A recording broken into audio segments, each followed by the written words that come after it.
Minivan Musician, episode 45. 45. What up, though? So what are we talking about today?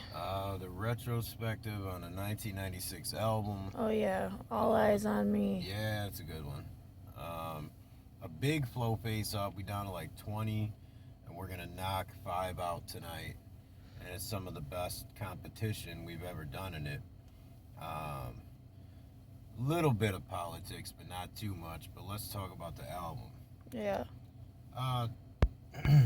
Damn, my voice going out too. Yeah, we're both fucking sick. Yeah, and by the way, we got the video for the docs about to drop soon. Mm-hmm. 2 tracks on the 29th. My bonus track that'll only be out for a couple days, Jose Canseco, that will be a bonus for the 1996 album. And also a track called Mary Shaw that C Skills is on. Have a little video for both of those up, at least lyric video or something. So 2 tracks on the 29th. Make sure you check in. It'll be the night before Minivan Musician. Maybe some thoughts on Thanksgiving tonight. I don't know. This is the last one before Thanksgiving. Yeah. But as far as All Eyez on Me, that one right there, I don't care who you are, if you was into East Coast hip hop, whatever, you was bumping All Eyez on Me all the time. It was the album that probably got the most play from me in my car, from all my homeboys, everything. And the thing that was inspirational about it, coming from an artist standpoint, is there really was a song about everything. Mm-hmm. You know, there was the funny tracks, like the Same Ho song. Mm-hmm. That is on that one, right? I think so. I'm double checking that ain't on Machiavelli. There's songs like that. There's the upbeat joints. Like Toss It Up was on it. Man, I'm going to skip this because I think Toss It Up was on the Machiavelli too. I think it was, yeah.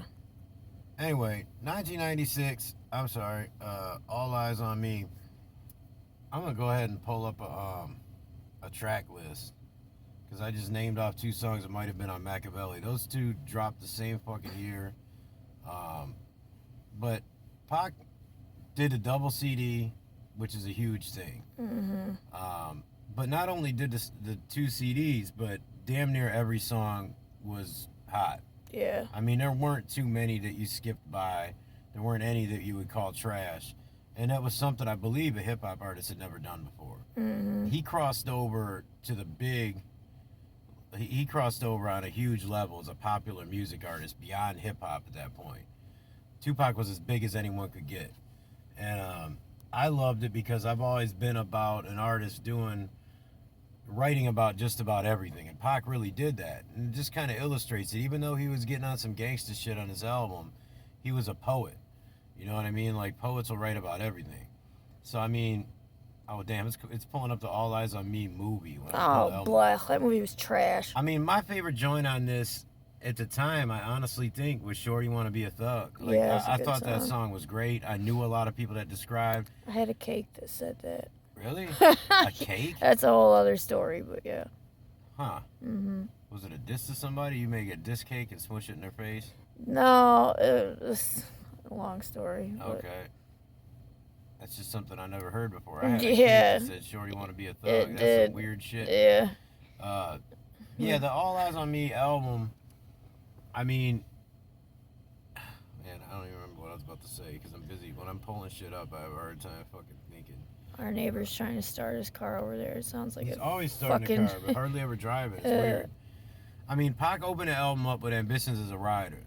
It's a good song. That might be a song I've listened to 500,000 times. Like, that one right there puts you in a fucking trance. It showed you the depth of thought that Pac was coming with. I know people try to say, like, not that lyrical.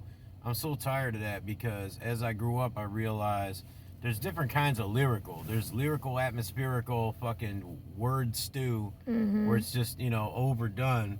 And then there's lyrical that's poetic. Yeah, which is better. It's good to get wordy and shit, but, I mean, you gotta be able to hit the heart a little bit. You gotta be able to do both. Yeah.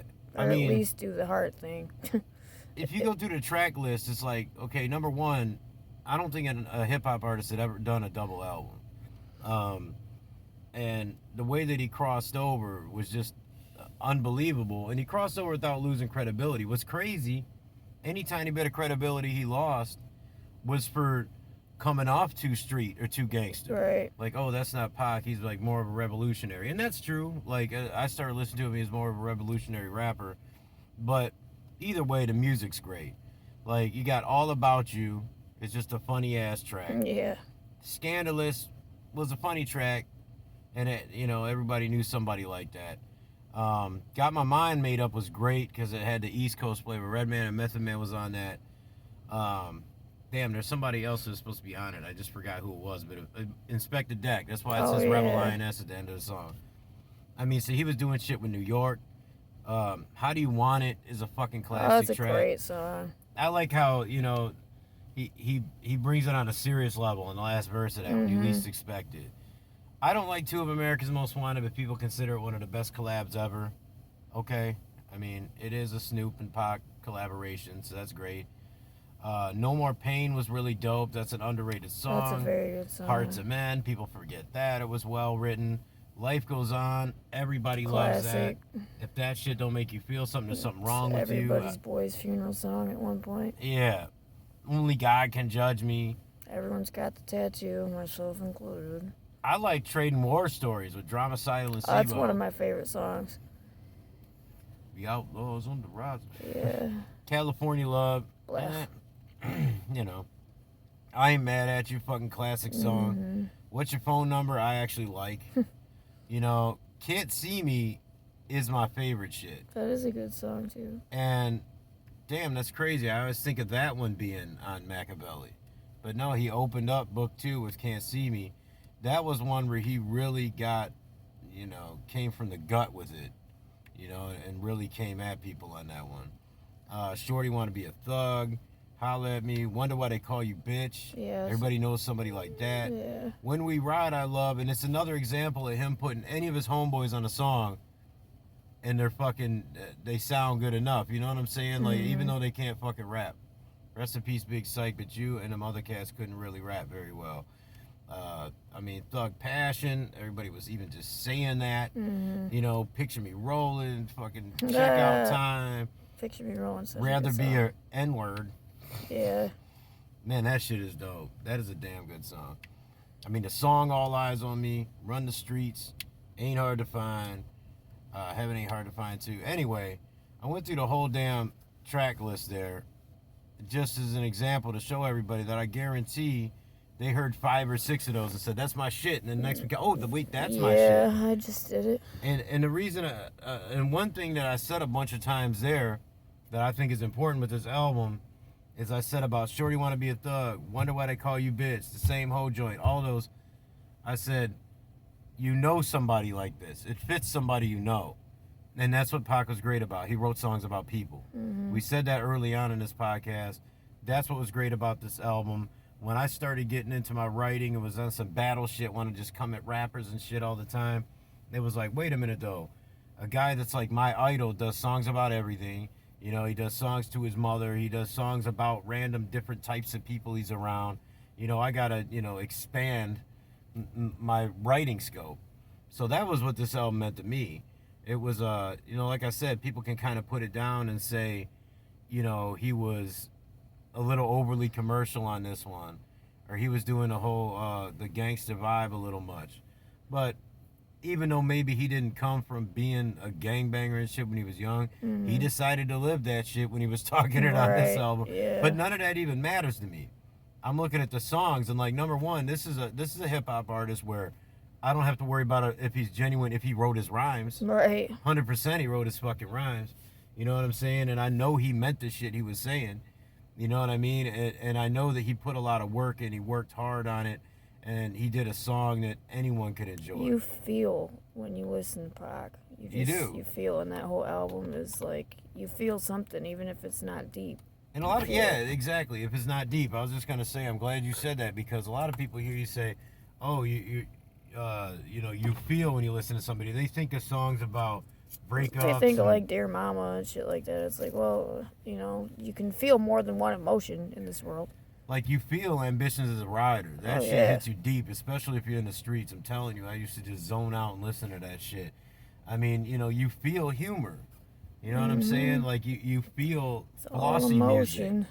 You know, so all of those things, like there's only a couple songs on here that maybe you'd say didn't make you feel anything. So I mean, he did like whatever it is, 20 some songs.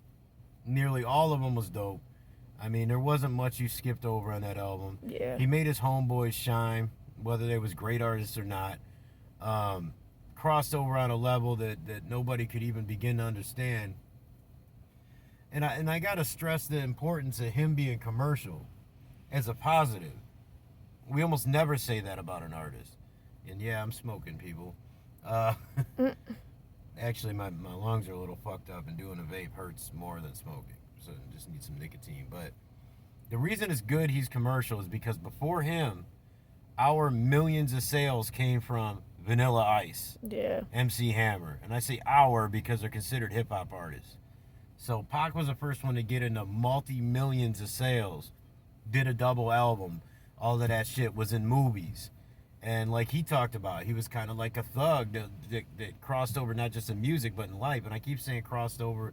There's better ways to say that, but we're kind of in a rush tonight. But All Eyez on Me is one of the most important hip-hop albums as far as things influencing me. Mm-hmm. You know, like kind of like I said, making me expand my horizons as far as what I wrote about. You know, that sort of thing. So I'm glad you picked that one. That one's super important. That would have been like the first one that most people covered. If you want to see something hilarious, go to look up the video where Joe Budden gets interviewed by the kid about All Eyez on Me. Oh, that's right. And what he thinks about it. The kid had never heard the album. And his favorite band was Blink-182. Yeah, Blink-182. And Joe had the same response I would have. Yeah. Blink-182 is cool. He's like, you like rock music? But and you that's say your Blink-182? favorite? He's like, they are dope, but really? Your favorite? Not Led Zeppelin, not the Beatles, not Metallica, not... You know what I'm saying? That would be like, whatever, when it comes to hip-hop. It's just so funny. You should watch it. It's hilarious. Yeah, Budden's a hilarious motherfucker. Like, me and Skills was talking about him today, about how he can still roast the shit out of somebody. And man, we talking about Joe Budden again. That's all right. Given some of the guests we might have in the show soon, maybe someday Joe Budden be talking about us. That's mad love, Joey. Mad love. But yeah, in closing, All Eyez on Me, great album, pretty damn good top to bottom considering how many songs was on it. Classic tracks, you know, songs about everything, songs about people, you know, and brought hip hop to the mainstream, and not in the way that like NWA did. Mm-hmm. I mean, yeah, he had his critics like censors and, you know, people who thought of hip hop as a negative thing, and I know he had some negative messages on the album, but not continuously. He had some positive messages on there too, and he wasn't getting the attention of the mainstream by saying fuck the police, kill all of them, right? That kind of shit. You know what I'm saying? It was just, he was just at his peak. I've grown to like Machiavelli better. We'll cover Machiavelli too, because that dropped right, like literally the same weekend I start passing my first tapes out. You know, that was my competition when I first started handing tapes out to people. They had just bought Machiavelli for like $9, and I'm trying to get $5, $10 for my tape. You know what I'm saying? But yeah, the other things, we got the Flow Face Off. I'm just gonna get into that because this one's big. This was big. We taking this shit seriously now. I know we got some people that tune in every week. Do you know how to get back to it on my phone? No, I don't. Just go. I'll obviously clip out our bullshit. And we got the little political thing, the Kraken. I'm going to talk about the Kraken after that. So if you're into the political part of our show, stay tuned. It's some really important stuff that maybe you didn't take in because it's been skipped over a little bit by mainstream media. But round one of the Flow Face Off. Fight. All right. Now I'm 13, smoking blunts, making cream. On the drug scene, fuck a football team. Risking ruptured spleens by the age of 16. Hearing the coach scream at my lifetime dream. I mean, I want to blow up, stack my dough up. So school, I didn't show up and fuck my flow up. Mom said I should grow up and check myself before I wreck myself, disrespect myself. Put the drugs on the shelf? Nah, couldn't see it. Scarface, king of New York, I want to be it. Rap was secondary, money was necessary until I got incarcerated, kinda scary. C-74 Mark 8 set me straight, not able to move behind the great steel gate. Time to contemplate, damn, where did I fail? All the money I stacked was all the money for bail. 5. Do you know the verse? Yeah. Figured you do. It's interesting that one came first tonight. Now, no, No ties tonight. You gotta really don't do that, because I know my wild card is in here somewhere. So you're gonna fucking purposely do that to me. I'm gonna give him a 5 right off the bat. No, don't do that. Well, then don't do that. Call me every name in the book. I done heard them all. Fuck y'all. I made it a hook. Made it a song. Exposing the hatred of all. Cause any type of racism is wrong. Had newsmen talking as a kid about Yusuf Hawkins, same age as me when Joey Fama caught him walking through Bensonhurst, a world away from my Glenwood projects, racially mixed, combustible that led to conflicts. I was never raised prejudiced. My grandmother was a Holocaust survivor, and my uncle did heroin. My pops wasn't around. My mom's kicked him out the house and broke her back to put food in our mouths. Age 12, they bust my projects to the white school. I had a half a bar left, but it got cut off. Shit. 4, I guess. 4. I went off of the flow a little bit on that, but you wouldn't have gave it a 5 if the flow was like perfectly on. Yeah. Okay. Right. Would you ever know? No. Okay.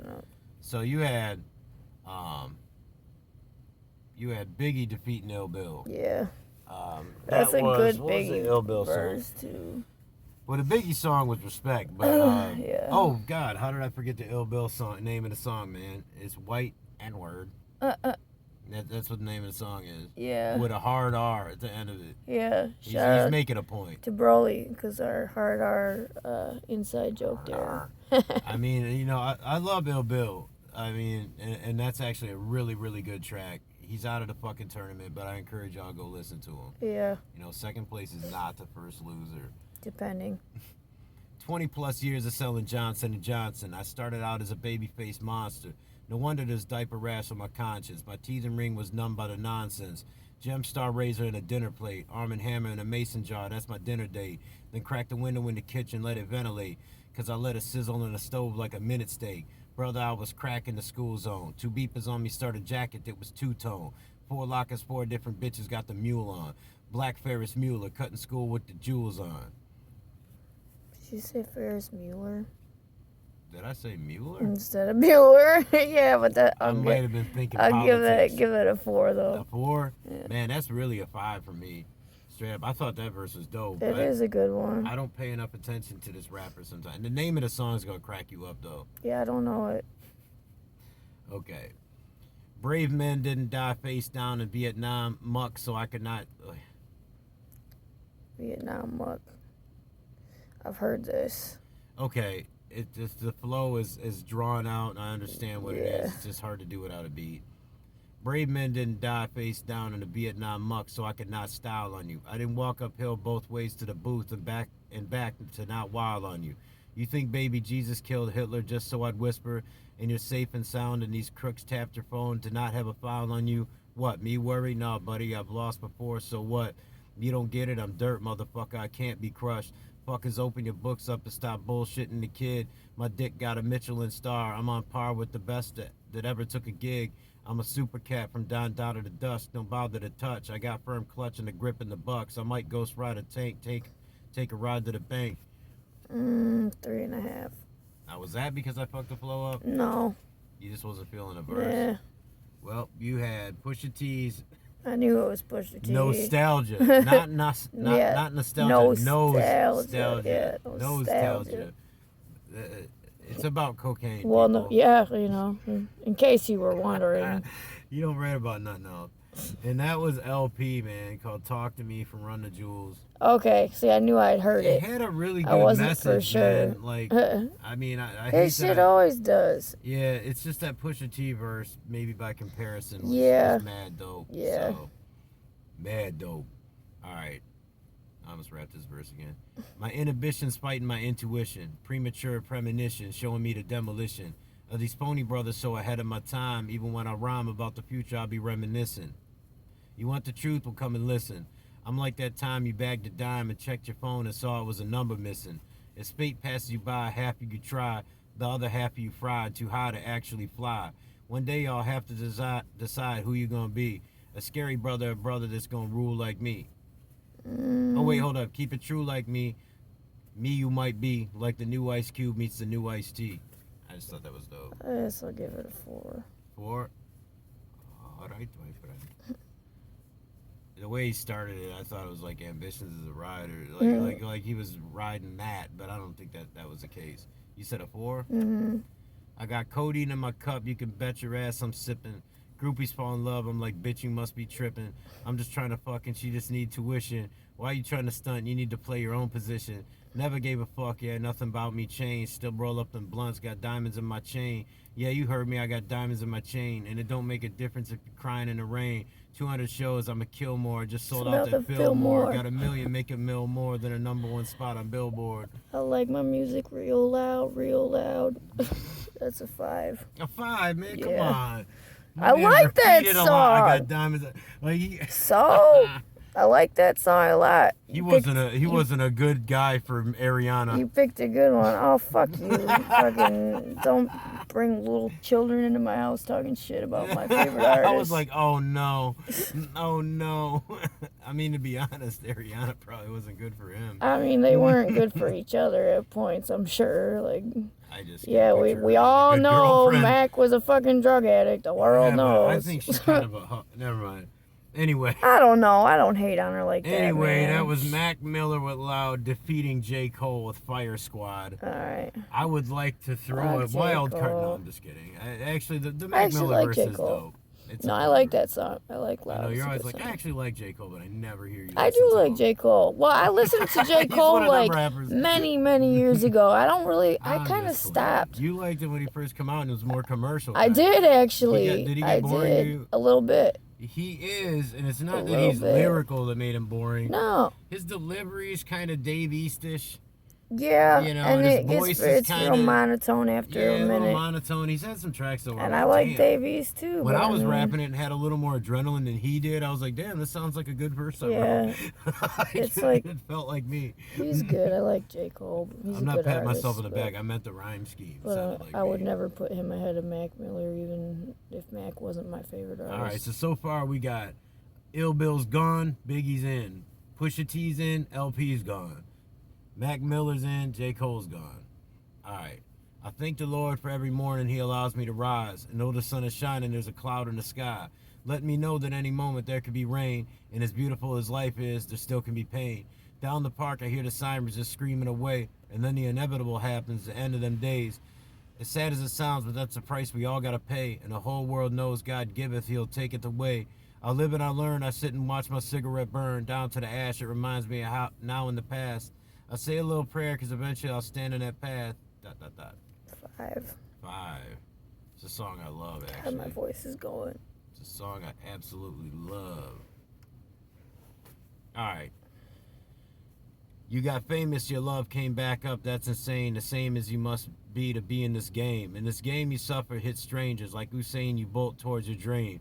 But haters speak disdain. Know my name and your name. But one thing's for sure, man. Success is a sickness and there ain't no cure, man. Cure all is work hard and don't take no tours off. And even on the off days, you came back like you're off. The payoff is tenfold in dollars and euros. Pitfalls of vanity, pride, and your ego. Just let go and live up to your full potential. What they say is hearsay, it's inconsequential. But naysayers say no, but they are so simple that they can judge appearances and can't judge the mental. They are sheep, they follow shepherds of men, or Malcolm or Martin. I follow my plan. 3.5. 3.5? All right, so you had Scarface. Yeah. That was What Can I Do? Yeah. That was off the pick. That's a great song. Defeating Killer Mike, Follow Your Dreams. Very positive, upbeat song. And other artists have slept on it. Yeah. Yeah, Killer Mike's dope. This is where it gets interesting. Final round. Corner's trifling because Shorty's here. I get cockedy lifting 40s of beer. Here's a sip for the crew that's deceased. If I get revenge, then they rest in peace. Somebody's got to suffer, I just might spare one and give a brother a fair one. Stay alert, not appease. Wait, I'm going to have to cut this and start again. Hold up.